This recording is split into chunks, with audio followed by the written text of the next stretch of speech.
নমস্কার বন্ধুরা, food and more SM চ্যানেলে আপনাদের সবাইকে জানাই স্বাগত।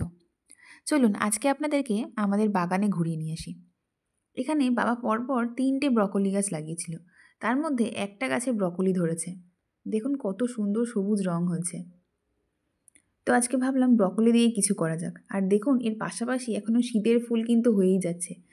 রানী কালারের আর পাশে লাল কালারের পিটুনিয়া কিন্তু এখনও হয়ে যাচ্ছে। যদিও ফুলের সাইজ আগের মতো আর বড় বড় হয় না, কিন্তু এখনও গাছ ভরে ফুল দেয়।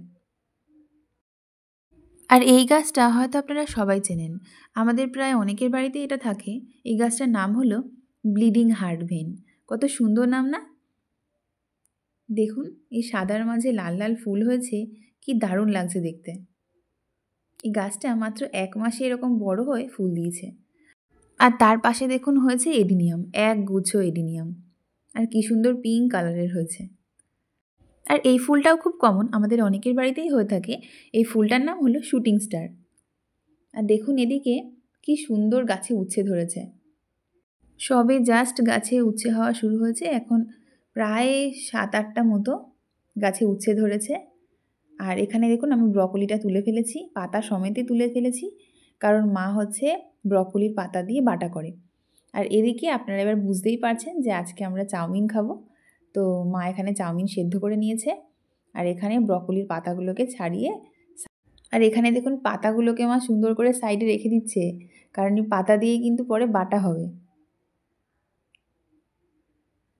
এরপরে ব্রকোলিগুলোকে কুচি কুচি করে নিচ্ছে, যেমন চাউমিনে যেভাবে সবজি কেটে দেওয়া হয় সেভাবেই। তারপর এখানে হাফ ক্যাপসিকাম নিয়ে সেটাকেও কুচি করে রেখে দিল, আর কিছুটা পেঁয়াজও কুচি করে নিল।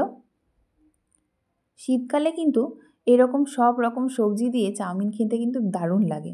আমার অবশ্য চাউমিন সবসময়ই ফেভারিট। ছোটোবেলায় যখন আমি সবজি খেতে পছন্দ করতাম না, তখন মা আমাকে এইভাবে সবজি খাওয়াতো চাউমিনের সাথে রান্না করে। কিছুটা রসুনও কুচি করে নেওয়া হয়েছে। এবার আর কিছুই না, যেভাবে চাউমিন রান্না করা হয় কড়াইতে সাদা তেল দিয়ে ডিম ভেজে নেওয়া হলো, আর সব সবজিগুলোকে পেঁয়াজ, রসুন কুচি আর হচ্ছে ক্যাপসিকাম কুচি আর ব্রকোলি কুচি সব কিছুকে ভালো করে ভেজে নেওয়া হলো। তার মধ্যে অ্যাড করা হলো সেদ্ধ করা চাউমিন। উপর থেকে ১ চামচ নুন আর গোলমরিচের গুঁড়ো দিয়ে আবারও ভালোভাবে ভেজে নিতে হবে। বাড়িতে খাওয়ার জন্য যে সমস্ত সবজি লাগানো হয় সব কিছুই কিন্তু প্রায় বিনা সারের, আর সেই জন্য সবজি হতেও কিন্তু অনেক সময় লাগে। এবার চাউমিনে ভেজে রাখা ডিমগুলো অ্যাড করে ভালোভাবে মিশিয়ে নিতে হবে। চাউমিন রেডি হয়ে গেছে, এবার সুন্দর করে সার্ভ করার পালা। উপরে যে সসটা দিয়ে পরিবেশন করেছিল মা, এই সসটা কিন্তু বাবা বাড়িতে বানিয়েছিল।